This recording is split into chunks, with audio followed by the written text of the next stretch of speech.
오늘 말씀의 제목은 교회의 권세와 성도됨이란 제목으로 말씀을 나누겠습니다. 우리 시대의 교회는 말로 표현하기 힘들 정도로 타락해 있습니다. 그래서 교회가 타락하게 되고 교회가 본 기능을 잃어가고 뒤틀려 가지니까 성도들이 이제 서로 비방하기 시작했어요. 신뢰하지 않고 믿지 않기 때문에. 그래서 교회 타락의 책임이 누구에게 있냐라고 했을 때 목회자들의 권세를 더 이상 인정하지 않습니다. 인정해도 어떤 식으로 인정하냐면 성경에서 말씀하시는 대로 말씀의 봉사자의 권세를 이해하는 것이 아니라 그 사람에게 집착하는 경향이 생겨났습니다. 그래서 어떤 이들은 특정 그 사람에게 집착하여서 그 사람의 따르는 길로만 따라가는 자들이 있어요. 그 사람이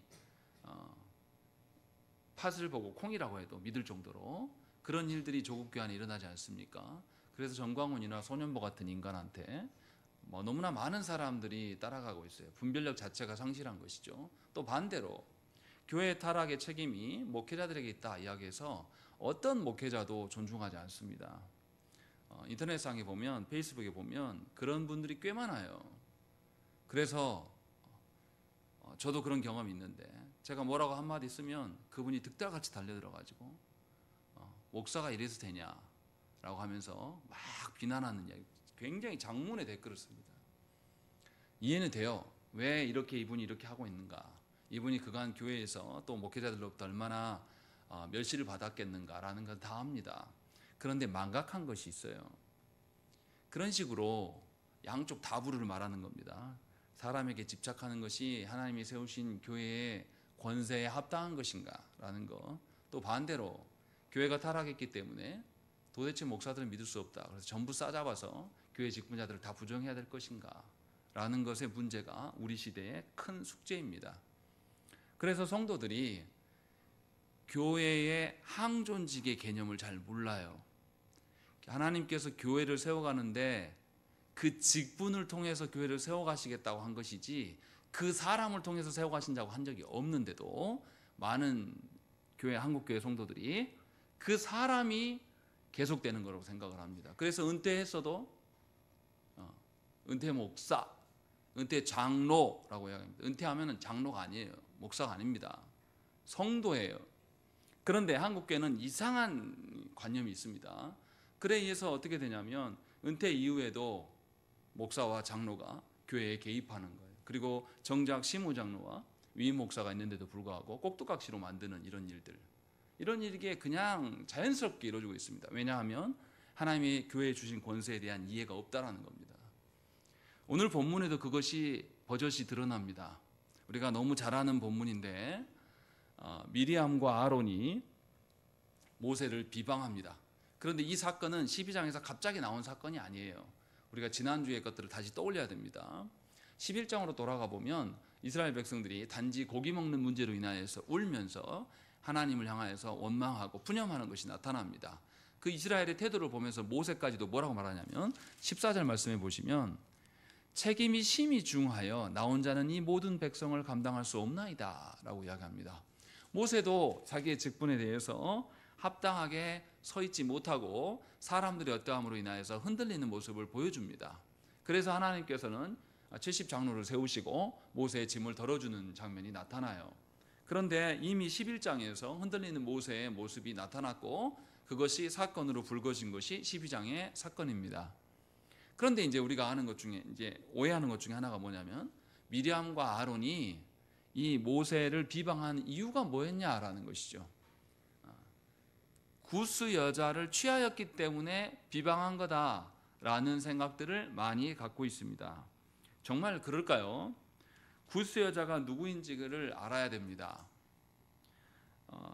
일반적으로 성경에서 구스 하면 지금의 에티오피아 땅을 가리켜요. 그러면 에티오피아 땅은 어디에 있습니까?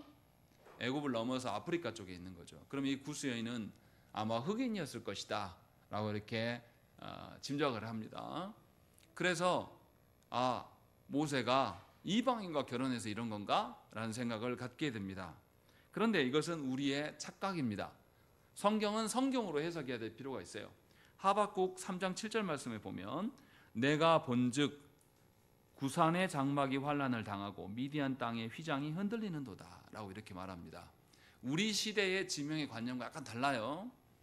구산의 장막이 뭐냐면 구스 땅을 말하는 거예요. 구스 땅과 미디안 땅이 같다라고 이야기를 합니다. 하박국에서 구스 땅과 미디안 땅이 같은 지명으로 불리우고 있다라는 것을 보여줘요. 다시 말하면 이 구스의 여인과 결혼한 것을 가지고 비방을 했는데, 이 구스 여인은 누구를 말하는 것일까요? 모세의 아내 십보라가 어디 여자입니까? 미디안 제사장의 딸이거든요. 그러니까 이 십보라와 결혼한 것, 결혼 언제 했습니까? 지금 출애굽할 때 했나요? 훨씬 전에 했어요. 한참 지난 사건이에요. 근데 왜 갑자기 이것을 꺼내 드냐고요. 내내 가만히 있다가 왜 갑자기 이것을 딱 꺼내 들을까요? 이 미리암과 아론이 정말 이 미디안 여인과 결혼했기 때문에 시비는 걸을까요? 그게 목적이 아닙니다. 진짜 이유는 2절에 있어요. 2절 읽겠습니다. 시작.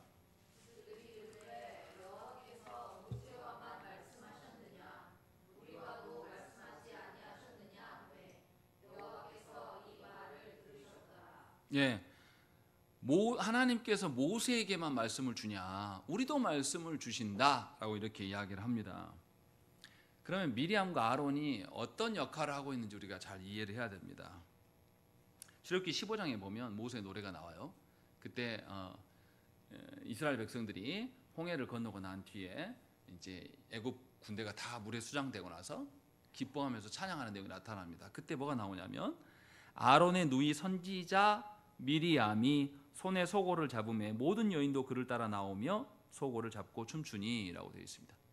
미리암을 뭐라고 말합니까? 성경에서 선지자 직분이었다라고 이렇게 이야기를 합니다. 그럼 아론은요? 아론은 무슨 직분입니까? 대제사장이에요. 다시 말하면 지금 이스라엘의 리더급들에서 문제가 생긴 겁니다. 선지자와 대제사장이 하나님이 세운 모세를 향하여서 반란을 일으키고 있는 사건이에요. 더더구나 미리암과 아론은 모세와 어떤 관계입니까? 육적으로 형제지간이 혈육이란 말이죠. 보통 우리가 생각할 때 혈육이 우리를 도와주고 이해할 것이라고 생각을 하는데, 하나님 나라에서는 혈육이 아무런 도움이 되지 않습니다. 예수님도 누구에게 어떤 소리를 들었습니까? 형제들이 예수님 보고 뭐라고 그랬어요? 미쳤다 그랬습니다. 예수님 막 가서 가르치고 유대인들하고 막 논쟁이 붙으니까 저 미쳤구만 라고 하는 그런 소리를 들었다면 형제들한테 들은 거예요.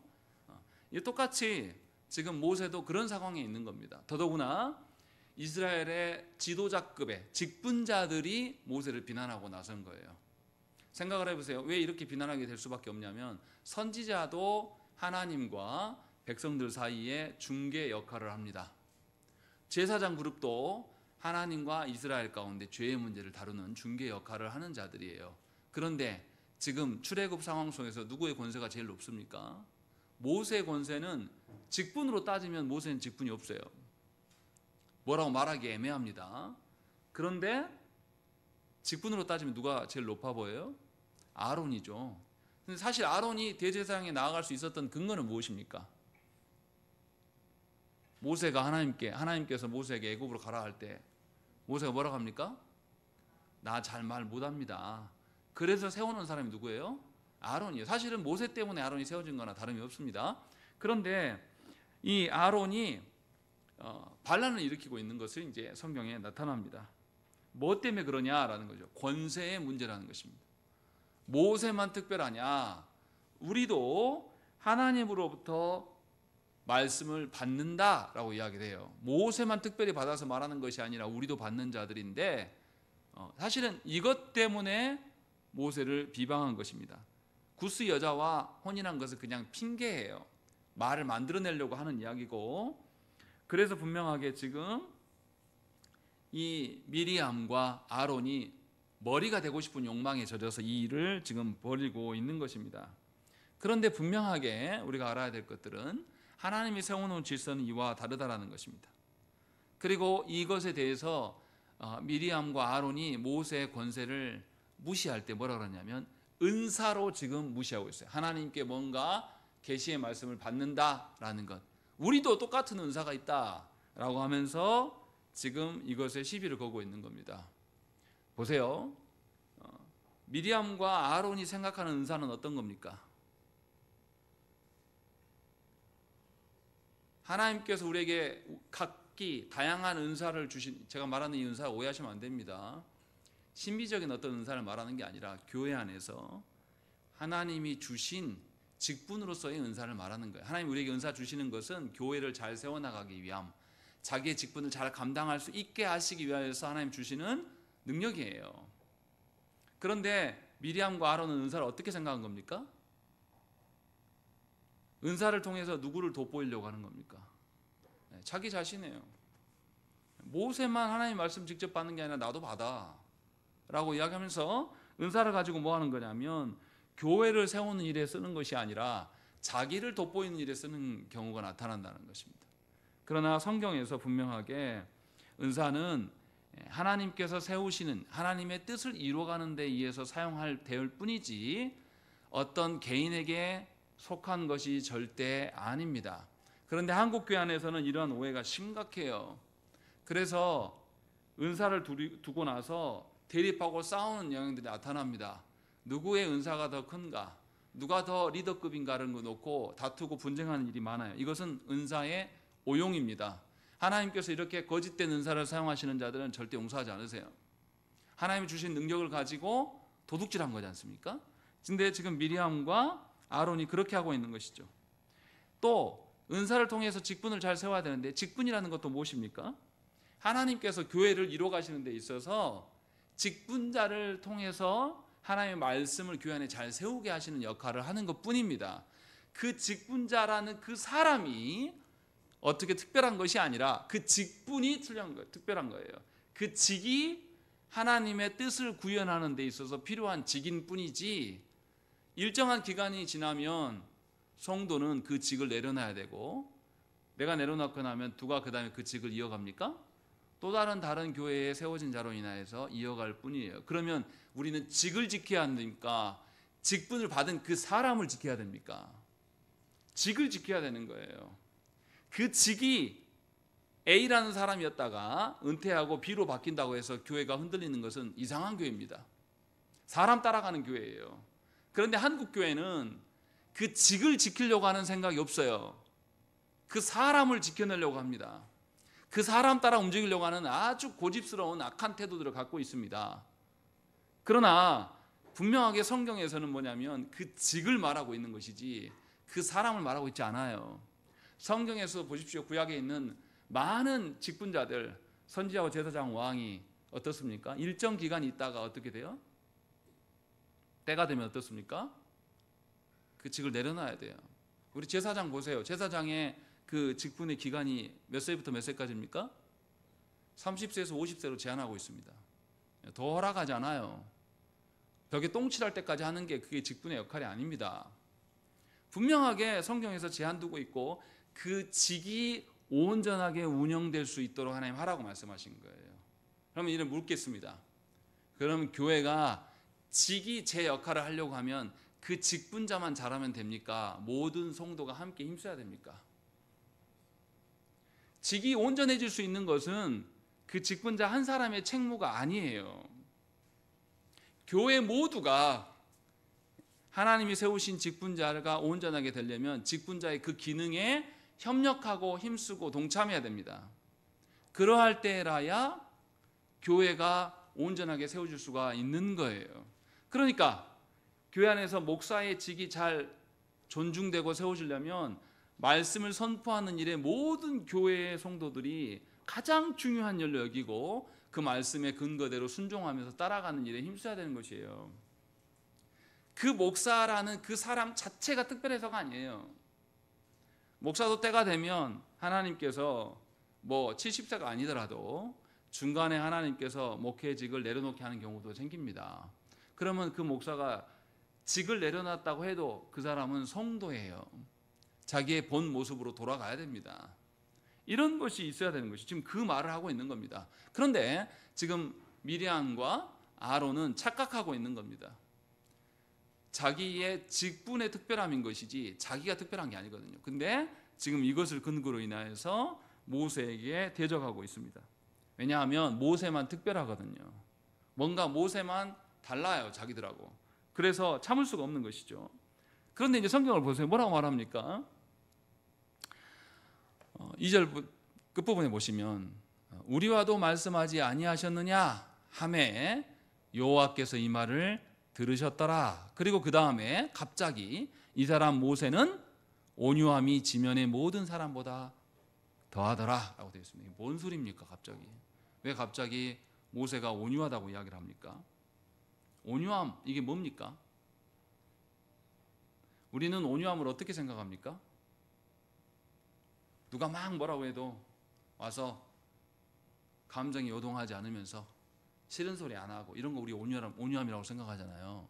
근데 성경에서 말하는 온유함이 정말 그런 걸까요? 오늘 본문에 그 온유함의 의미가 나와 있어요. 제가 2절 끝부분부터 읽었습니다.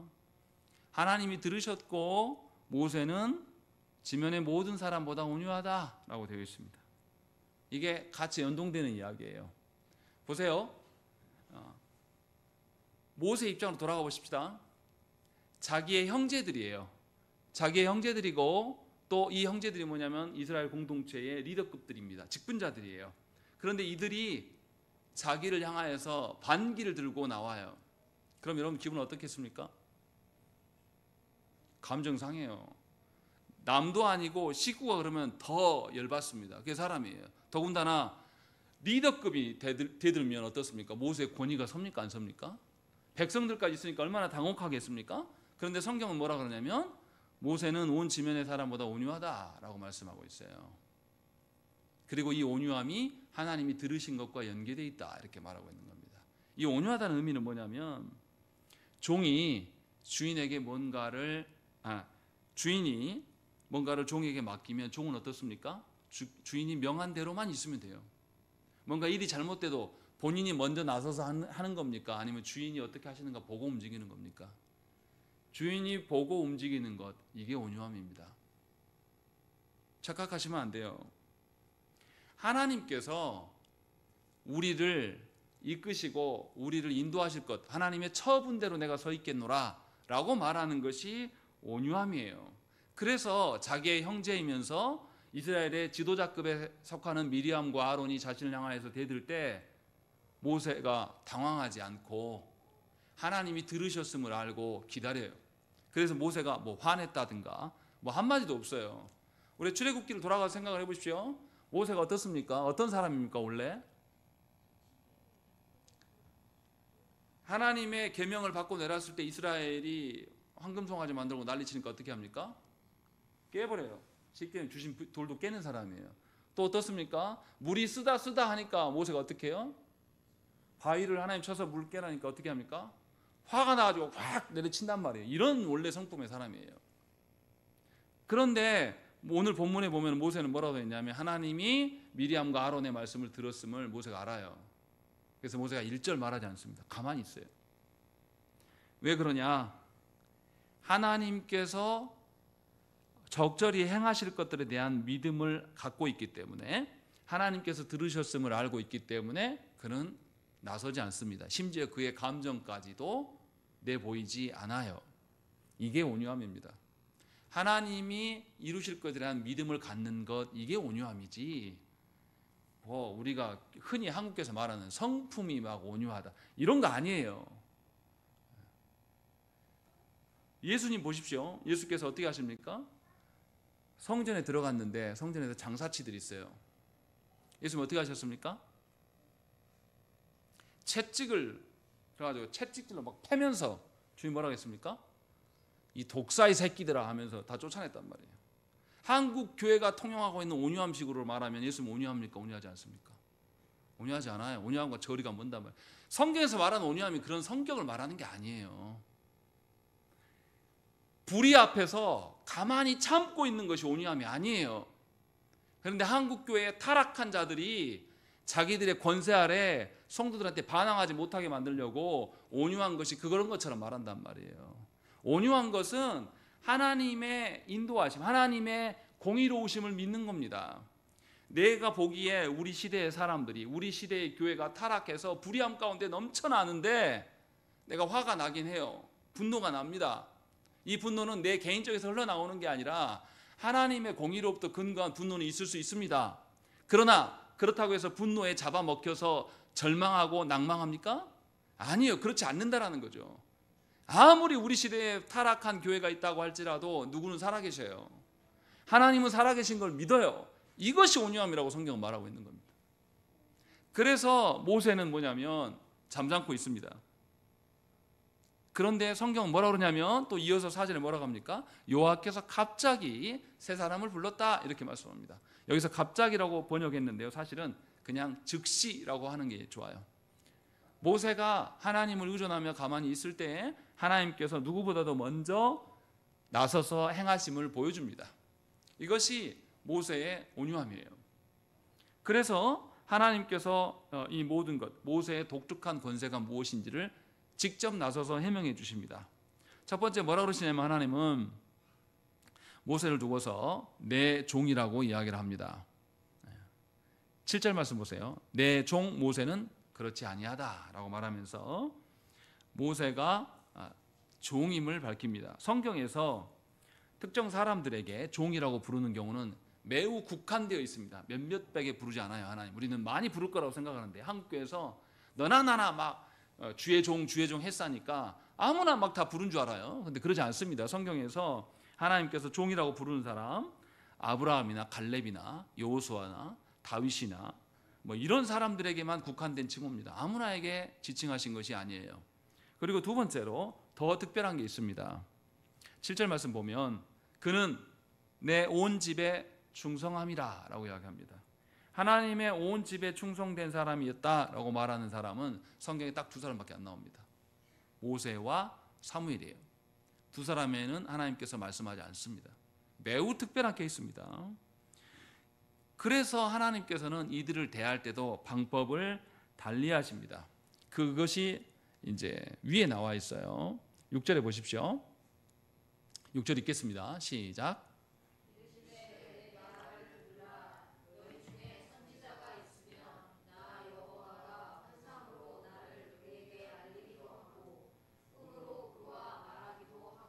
예, 일반적인 선지자들에게 환상과 꿈을 통해서 알려준다고 하나님 말씀하십니다. 그런데 환상과 꿈을 알려주시면 우리가 다 이해합니까? 보여줘도 우리는 방비하지 못해요. 구약의 사람들도 그랬습니다. 그런데 하나님의 모세는 달리한다고 말씀합니다. 8절 말씀 읽겠습니다. 8절 시작.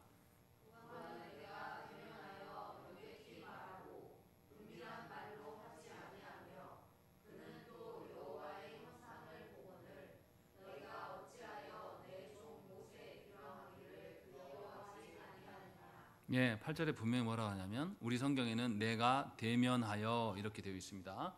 그런데 원어 성경에서는 하나님의 말씀을 주실 때 입에서 입으로 줬다 이렇게 말씀해요. 이 말이 뭡니까?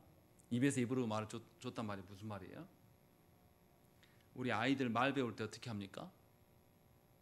엄마의 입술 앞에 이렇게 딱 서서 엄마 입술을 만지면서 엄마 앞에서 바로 보면서 정확하게 그대로 받아요. 제가 제 아들 규현이랑 희연이랑 영어 단어 외울 때 항상 테스트 할 때 어떻게 봅니까? 이렇게 써서 보지 않고 오라 그래요. 그래서 제가 발음한 거 듣고 뜻 뭐야 하고 정확하게 틀리면 다시 합니다. 하나님의 말씀은 이렇게 준다라는 거죠. 꿈이나 환상이나 두루뭉술하게 알 수 없는 식으로 하나님 주시지 않는다. 모세는 특별하게 이렇게 하나님께서 주신다. 그래서 뒤에 뭐라고 되어 있습니까? 대면하여 명백히 말씀하신다라고 이야기를 합니다. 그냥 어설프게 이럴 거야 라고 말씀하시지 않고 정확하게 틀림없이 하나님께서 주신다라고 말씀해요. 그래서 성경에는 입에서 입만 말씀하시는 게 아니라 얼굴 대 얼굴로 말씀하신다라고 말씀되어 있어요. 또 대제사장의 복의 선언문에서 뭐가 나옵니까? 여호와는 너를 복 주시기를 원한다라고 말하면서 뭐하게 합니까?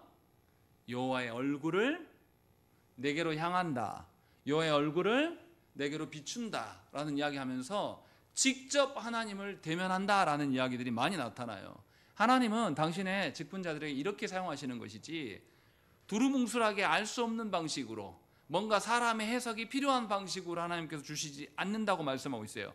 그리고 나서 그 다음에 뭐라고 합니까? 은밀한 말로 하지 아니하며 그는 또 여호와의 형상을 보거늘, 이렇게 되어 있습니다. 모세가 여호와의 형상을 봤다는 것은 여호와의 본체, 실체를 봤단 말일까요? 출애굽기에서 모세가, 하나님께서 모세에게 임재하시는데 어떤 방식으로 하십니까? 바위 틈에 모세에게 서 있게 하시고, 하나님 어떻게 해요? 그 앞을 지나가실 때 하나님 손으로 모세를 가리우시고 지나가셨다라고 이야기해요. 안 보여주세요. 그럼 여기서 하나님의 형상을 보았다라는 말은 뭡니까?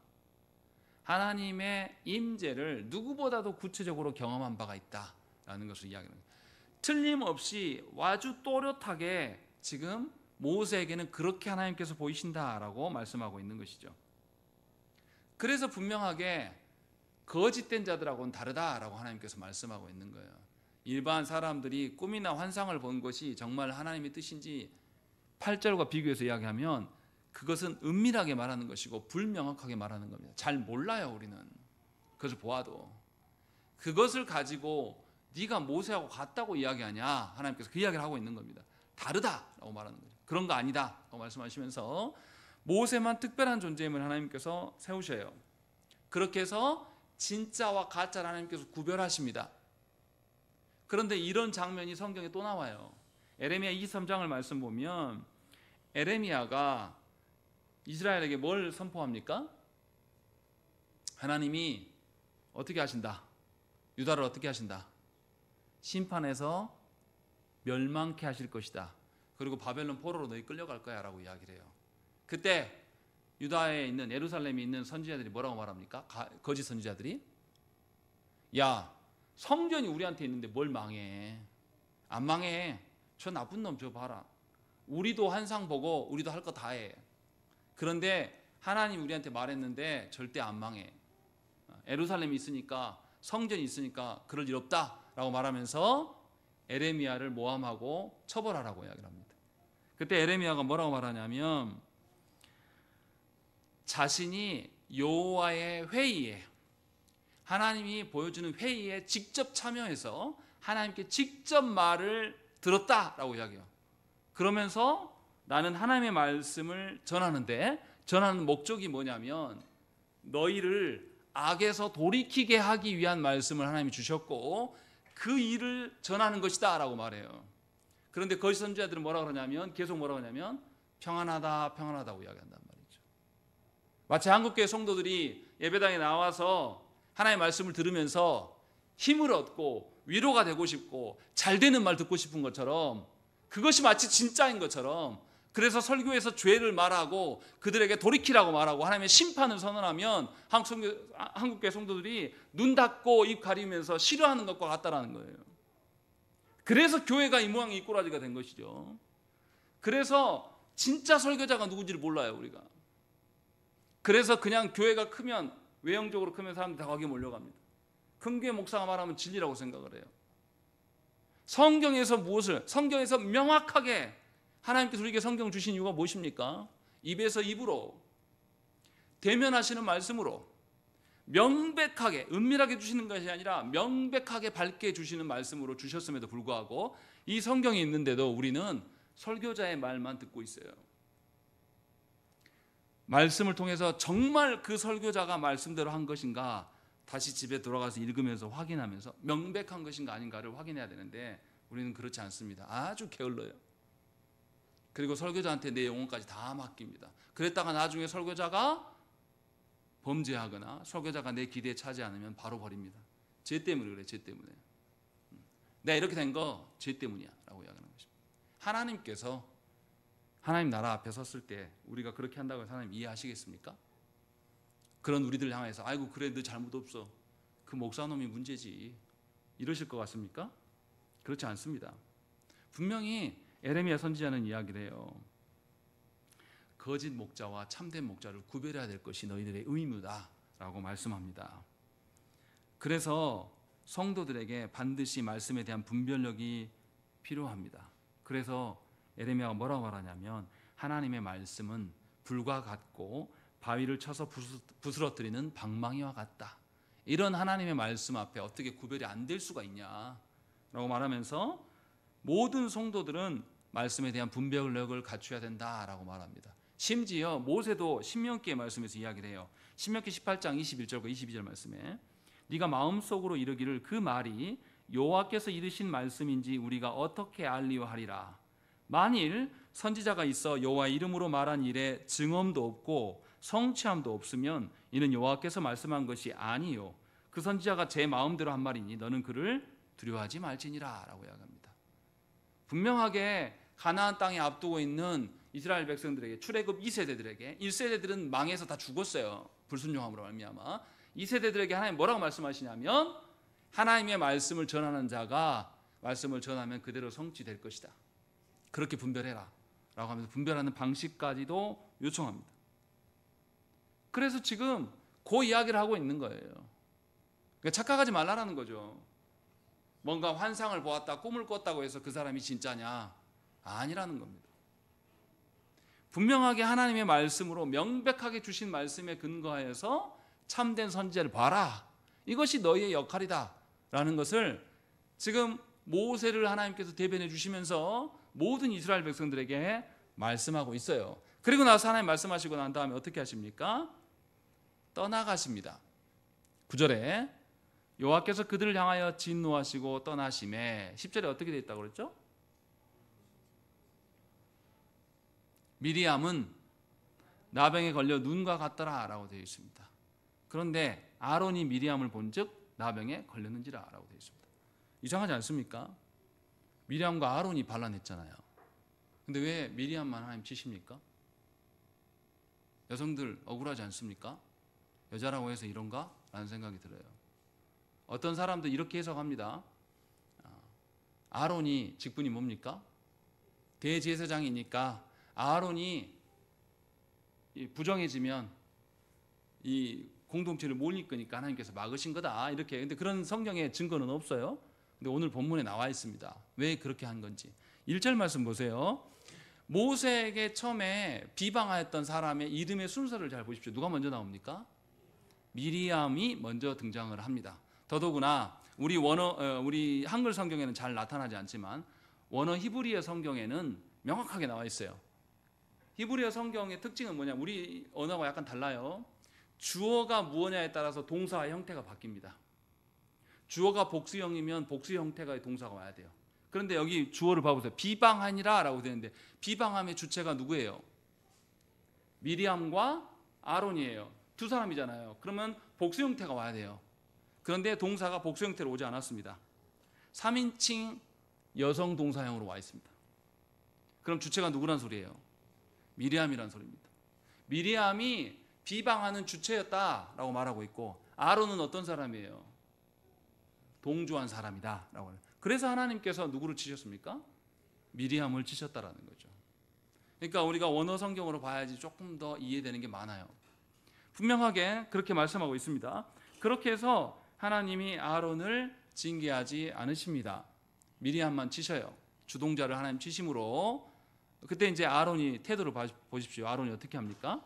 11절은 아론이 모세에게 이르되 슬프도다. 내 주여 우리가 어리석은 일을 하여 죄를 지었으나 청하건대 그 벌을 우리에게 돌리지 마소서. 그가 살이 반이나 썩어 모태로부터 죽어서 나온 자같이 되지 않게 하소서. 이게 누구한테 합니까? 모세에게 이야기합니다. 모세에게 주여라고 이야기를 합니다. 아까까지는 대들었어요. 그런데 하나님 말씀 앞에서 태도를 바꿉니다. 또 하나 달라진 점이 있어요. 모세의 직분이 뭐라고요? 대제사장입니다. 대제사장이면 죄송합니다. 아론의 직분이 뭡니까? 대제사장이에요. 대제사장이면 누구보다도 죄의 문제에 대해서 하나님께 아뢰입니까? 안 아뢰입니까? 아뢰는 자예요. 그런데 자기가 대제사장이라고 해서 미리암의 죄에 대해서 자기가 기도합니까? 하지 않아요. 누구의 권세가 더 크다? 모세의 권세를 더 인정하면서 모세에게 부탁합니다. 아론의 태도가 달라졌다는 거예요. 자기가 대제사장임에도 불구하고 이 일을 하지 않고 모세에게 부탁합니다. 그래서 하나님이 세우신 권세대로 그가 서 있는 것을 보여줘요. 그리고 모세도 어떻습니까? 13절과 14절 말씀 보시면 모세가 다른 말 하지 않아요. 방금까지 미리암과 아론이 어떻게 했습니까? 대들었어요. 백성이 보는 앞에서. 그럼 우리 보통 이 정도 되면 어떻습니까? 바로 쉽게 용서해주면 사람들이 나를 어떻게 볼까요? 모세는 원래 그렇게 쉽게 용서한 사람이야 하면서 백성들이 우습게 볼 위험이 있습니다. 그래서 우리 보통 어떻게 용서합니까? 쉽게 용서 안 하잖아요. 너 하는 거 봐서 우리는 한 자락 깔아요. 근데 모세는 어떻게 하냐면 그렇게 하지 않습니다. 자기의 사적인 감정을 드러내지 않아요. 쉽게 용서하고 그렇게 하는 것이 자기의 권위를 세우는 것이 아니라고 생각하는 것이 세상 사람들의 방식입니다. 그런데 모세는 하나님의 처분에 자신까지도 맡기고 있습니다. 그래서 감정을 드러내지 않고 미리암과 아론의 그 간청함에 하나님께 부르짖어 하나님께 맡기는 겁니다. 자신이 어떻게 끼어들지 않아요. 하나님께서 미리암을 치셨잖아요. 그것에 대해서 자기가 분노하면서 이 봐라 이 봐. 너 그럴 줄 알았어? 너 나한테 대들더니 문둥병 걸렸잖아. 한국계 많은 목사들이 이 본문을 가지고 그렇게 해석하잖아요. 그렇게 설명하지 않습니까? 누구한테 대들면 목사에게 대들면 미리암 문둥병 걸렸지? 잘 봐. 목사한테 대들면 안 돼. 있다고 소리를 한단 말이죠. 근데 모세는 그런 거 하나도 안 나타납니다. 그러면 일절하지 않아요. 하나님께 온전히 맡기는 것이고 이게 성도의 온유함이다 라고 성경 우리에게 말하고 있는 겁니다. 그래서 모세는 자신의 그 직분이 자신의 그 하나님 명하신 역할이 무엇인지를 고스란히 보여주고 있는 겁니다. 자신의 사적인 감정을 드러내지 않고 자신의 수하에 둔 자들에게 하나님의 진노가 있을 때 하나님이 진노하셨기 때문에 하나님께 묻는 그런 방식으로 지금 나아가고 있어요. 그래서 모세가 하나님께 기도합니다. 그리고 하나님께서 뭐라고 응답하십니까? 바로 용서해 주지 않으셔요. 14절 말씀 읽겠습니다. 시작.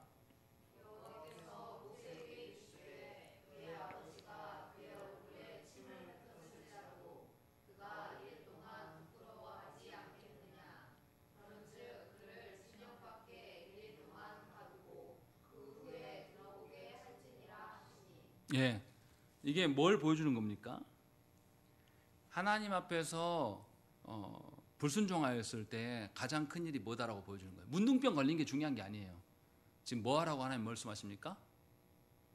진영 밖에 둬라라고 말씀하고 있는 거예요. 큰 문제가 뭐냐면 공동체에서 단절되는 것이 큰 문제다. 그리고 하나님 떠나가시자마자 문둥병이 왔어요. 뭐가 중요하다고 말하는 겁니까? 하나님의 임재 가운데서 벗어나는 것이 더 큰 문제다 하는 거죠. 이것을 미리암뿐만 아니라 모든 이스라엘 백성들에게 하나님께서 알려주십니다. 다시 말하면 미리암이 범죄한 것은 뭡니까? 하나님이 세우신 교회에 다스리시는 방식 앞에 미리암이 사적인 방식으로 대적했어요. 이것은 공동체를 단절시키는 큰 죄악이고 그래서 하나님께서 공동체 밖에 미리암을 7일간 내놓습니다. 그리고 공동체가 뭐라고 되어 있습니까? 15절에 미리암이 진영 밖에 이래 동안 갇혀 있었고 백성은 그를 다시 돌아오게 하기까지 행진하지 아니하였다. 이 여인 하나 때문에 다 기다리고 있는 겁니다. 이스라엘 백성들이 다 알겠어요? 모르겠어요? 다 알죠. 그러면서 하나님이 세우신 이 다스리시는 공동체가 어떤 방식으로 운영되어지고 하나님께서 어떻게 다스리시는가를 모든 이스라엘 백성들에게 가르치고 있는 겁니다. 사적으로 개인적으로 어떻게 세워지는 것이 아니라 하나님이 세우신 사람들, 하나님 그 직을 통해서 공동체가 유지되는 것을 우리에게 알려주십니다. 우리는 여기서 깨달아야 돼요. 우리가 교회 안에 머물러 있을 때 우리의 각자 역할이 다 다릅니다. 하나님께서 우리에게 교회로 부르셨는데 교회 부르심에 있어서 역할이 다르다고 왜 하나님은 목사만 좋아하고 왜 우리 성도들은 안 좋아합니까? 왜 목사만 특별합니까? 라고 안에서 편애한다고 생각하면 곤란해요. 하나님께서 주신 영역의 역할이 있습니다. 원래 장로교회에서 목사가 신방하고 재정 보고 뭐 다 하는 거 아니에요.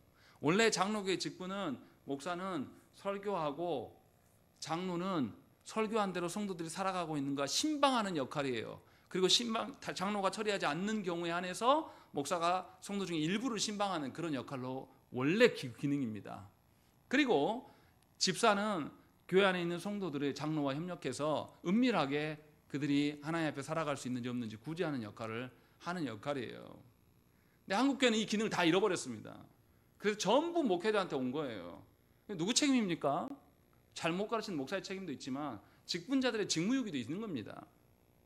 그 점을 알아야 되는데 우리는 그런 생각이 없어요.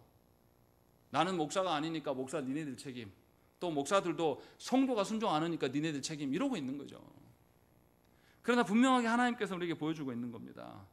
우리 각자는 다 한계가 있는 사람들이고 하나님께서 교회 전체를 우리에게 맡기신 적이 없어요. 어떤 부분에 한해서만 한정지어서 하나님께서 위임해 주신 역할이 있다는 거죠. 우리는 그것에 충성하면 돼요. 그런데 우리는 어떻게 합니까? 자기 역할이 교회에서 무엇인지 잘 몰라요. 그러다 보니까 다른 사람들 직분자 하는 것에 대해서 평가합니다. 이거에 굉장히 능숙합니다. 한국 교회 안에서 어떤 직분이 가장 일을 많이 합니까? 목회자가 가장 일을 많이 해요. 이것도 하고 저것도 하고 다 해버립니다. 그러니까 평가를 계속 받는 거죠. 이게 이상한 기형적인 교회예요. 역사적으로 이렇게 교회가 행했을 때 건강한 적이 없습니다. 그런데 우리는 그것에 젖어 있어요. 그렇게 해서 하나님이 다스리시는 방편을 우리는 존중할 줄 몰라요. 그냥 가만히 있습니다. 몰라도 된다고 생각을 합니다. 그리고 자기 경험만 이야기를 하는 거예요. 성경에서 분명하게 명확하게 교회가 하나님이 이렇게 이끄신다라고 말씀하셨는데 그 방식으로 서지 못한다는 것입니다. 그런데 오늘 본문에서 이것을 알려주십니다. 각자의 역할이 있고 그 자리를 이탈할 때에 하나님께서는 관용하지 않으시고 진노하시고 치신다라고 보여주시고 모든 공동체에게 알리는 겁니다. 너네가 각자가 있어야 될 자가 무엇인지라고 우리에게 알려줘요. 모세 봐보세요. 처음에 대들었을 때 얼마나 당혹했겠습니까? 그런데 하나님 와서 직접 해명해줘요. 이쯤 되면 우리 마음이 어떨 것 같습니까? 여러분이 모세라면 어떻겠어요? 하나님 와서 그냥 해명해 주는 게 아니라 주동자였던 누구를 쳐요? 미리암을 치면 모세 마음이 어떻겠습니까? 알지? 아마 이렇게 했을 거예요. 근데 모세 그런 게 안 나타납니다. 겸손하게 있어요, 그냥. 그리고 자기 역할만 합니다. 다른 말 했단 말이 안 나와요. 분명하게 하나님께서 우리에게 어떤 교회 안에 역할을 주시고 그 역할을 수행할 수 있도록 하나님께서 은사를 주십니다.